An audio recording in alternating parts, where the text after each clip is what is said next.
এ বাবাকে না ডাকলে বাবারও মনে কষ্ট হয়। তার জন্য হয়তো মা আমায় এই মন্ত্রটা দিয়েছেন। আমি নিজেও জানি না কেন এই ধরনের মন্ত্র আমি পেলাম।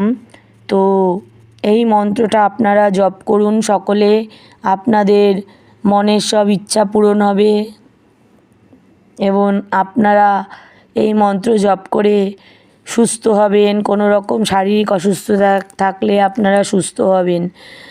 তো মন্ত্রটা আমি এখন আপনাদের কাছে শেয়ার করছি।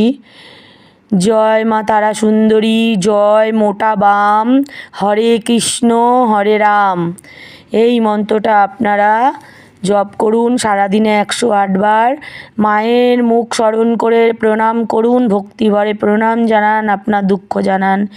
জগতের মঙ্গলের জন্য এই মন্ত্র আমি বলে দিলাম। এই মন্ত্র আপনারা পাঠ করুন, দেখবেন আপনাদের সকলের উপকার হবে। মা তারার আশীর্বাদ রইল আপনাদের ওপর। জয় মা তারা, জয় গুরু বাম।